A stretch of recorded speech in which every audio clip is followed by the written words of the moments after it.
बहन की शादी मतलब लड़की की शादी को थोड़ा सा ज्यादा अहमियत दी जाती है, आज भी दी जाती है। तो पिताजी ने कहा अभी बस हो गया, तुझे लिखना पढ़ना आता है, ठीक है अभी तू काम पे लग जा। और इतने अच्छे मार्क्स मिलने के बावजूद भी 10वीं के बाद की पढ़ाई मेरी बंद हो गई और मैं खेती के काम में जुड़ गया। लेकिन हुआ है 7वीं से लेकर 10वीं कक्षा तक मेरे साथ एक लड़का पढ़ता था। उसके पिताजी हमारे एरिया के साहूकार थे। साहूकार मतलब जो महाजन हम लोग जो बोलते हैं, बैच पे पैसा देते हैं। तो उसके पिताजी हमारे एरिया के साहूकार थे।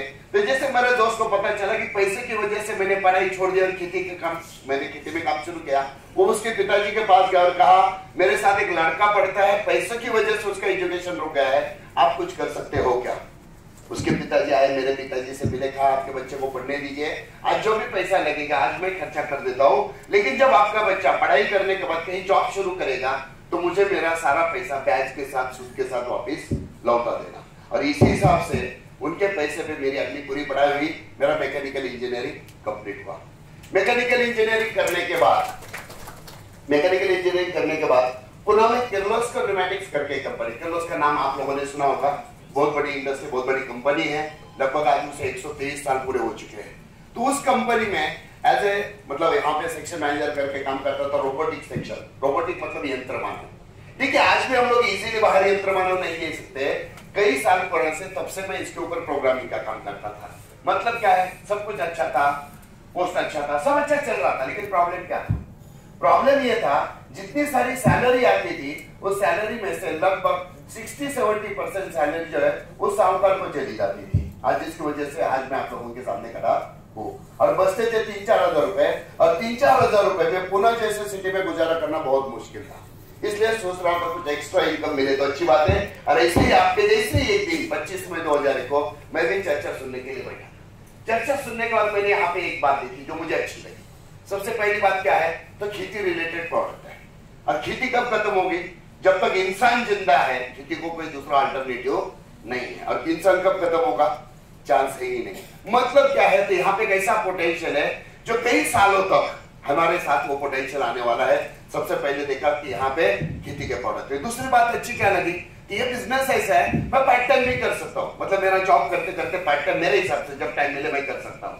तो ये दोनों चीजें देखने के बाद मैंने इधर उधर से पैसे इकट्ठा करे और नेटसप में पैसे भर दिए। इसलिए मैं नेटसप का पहला डिस्ट्रीब्यूटर है, बाकी मेरे में कोई बड़ी बात नहीं है। तो ज्वाइन तो कर दिया बिजनेस मैंने, लेकिन ज्वाइन करने के बाद काम करता था किर्लोस्कर में 7 बजे से लेकर 3:30 बजे तक। 3:30-4 बजे के बाद जो 2-3 घंटे मिलते थे उसमें मैं नेटसप का पार्ट टाइम काम करता था। 2.5-3 घंटे काम करता था। काम हमारे बिजनेस में, अपना जो बिजनेस है, इस बिजनेस में, अपने बिजनेस में हर 15 दिन में एक चेक आता है। तो मेरे पास लगभग 7 चेक आए। मैं पार्ट टाइम काम कर रहा था, मेरे पास लगभग 7 चेक आ गए। मतलब 3.5 महीने मैंने पार्ट टाइम काम किया। 3.5 महीने के बाद मैंने देखा अगर पार्ट टाइम काम करते हुए इतने अच्छे 10-15-20 हजार 10-15-20 हजार का चेक आ रहा है तो क्यों ना बिजनेस को फुल टाइम किया जाए। और जैसे मेरे दिमाग में आया जॉब छोड़ के फुल टाइम काम करना, तो मेरे साथ जितने सारे मेरे दोस्त थे, बाकी सारे लोग थे, सब मुझे बोलने लगे तुझे अक्ल नहीं है, तुझे समझ में नहीं आता, ऐसी बहुत सारी कंपनियां आती है और जाती है, ऐसा कुछ होता नहीं है। तू इतना अच्छा जॉब छोड़ेगा तो आगे जाके तुझे प्रॉब्लम आएगा। सबसे बड़ा प्रॉब्लम है तेरे सर पे लोन है, तो तू ये रिस्क मत उठा, रिस्क मत ले।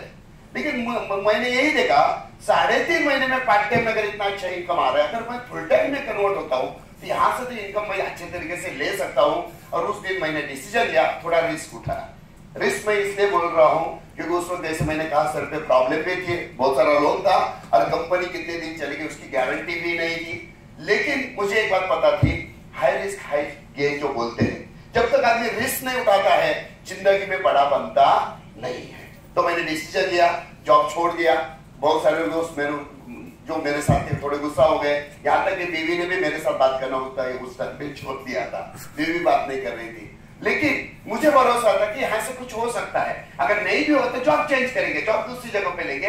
लेकिन ऐसा तो नहीं होना चाहिए कि जिंदगी में मुझे कुछ करने का चांस था और मैंने किया नहीं। जॉब छोड़ के जब मैंने नेटसप में काम शुरू किया तो दोस्तों यही चेक जो 10,000 15,000 आ रहा था, 25,000 शुरू हुआ, 40,000 शुरू हुआ, 80,000 हुआ, 1 लाख हुआ, 2 लाख हुआ, 5 लाख हुआ, 7 लाख हुआ। और ऐसे करते करते अपने बिजनेस में हर 15 दिन में सबसे बड़ा जो चेक आता है वो है 8,19,250, जिसको हम लोग कैप बोलते हैं। तो हर 15 दिन में आप नेटसप में सबसे बड़ा चेक 8,19,250 का कमा सकते हैं। मतलब महीना 16,38,500 रुपए। और दोस्तों कई सालों से इस बिजनेस के माध्यम से मैं कंटिन्यूअसली महीने का 16,38,500 रुपए कमा रहा हूं। मतलब हर 6 महीने का लगभग 1 करोड़ रुपए आता है और साल के लगभग 2 करोड़ रुपए मैं इस बिजनेस के माध्यम से कमा रहा हूं। मैंने मेरी ये जो स्टोरी है आप लोगों के साथ शेयर क्यों की? मैं इतने पैसे कमा रहा हूं इसलिए? बिल्कुल नहीं। स्टोरी शेयर करने के पीछे मेरा इंटेंशन यही है, अगर आपके सामने खड़ा एक आम किसान का लड़का अगर यहां तक पहुंच सकता है तो क्या हम भी ठान ले तो पहुंच सकते कि नहीं पहुंच सकते? पहुंच सकते कि नहीं पहुंच सकते हैं? 100% पहुंच सकते हैं, क्योंकि वही प्रोडक्ट, वही प्लान, वही सिस्टम, वही सब कुछ जो हमारे लिए है, जो मेरे लिए है, वही सब कुछ हमारे लिए भी है, आपके लिए भी है, वही सब कुछ है। सिर्फ यहाँ पे आज 1 घंटा 1.5 घंटे में हम यही करेंगे कि मुझे करना क्या है, क्या करना चाहिए। अगर मैं थोड़ा बदलाव मेरे विचारों में, मेरे काम करने के सिस्टम में अगर मैं थोड़ा सा भी बदलाव लाता हूं तो मेरी जिंदगी में कितना जबरदस्त बदलाव आ सकता है, आज हम लोग वो देखने वाले हैं। मेरा आप लोगों से रिक्वेस्ट है, आने वाले 1.5 घंटा आपको सीरियसली शांति के साथ सुनना है। दूसरे रिक्वेस्ट है, बीच में कोई नहीं उठेगा, क्योंकि होता क्या है, कोई उठता है तो बाजू वाले को डिस्टर्ब होता है। तो क्या आप लोग मेरे साथ हैं? ओके, तो सबसे पहले फिर से एक बार आपका वो जो जोश और जो जुनून है जो आपको इस हॉल तक खींच के लाया है, तो अपने जोश और जुनून के लिए फिर से एक बार जोरदार ताली हो जाए, जोरदार ताली हो जाए, जोरदार ताली हो जाए। दोस्तों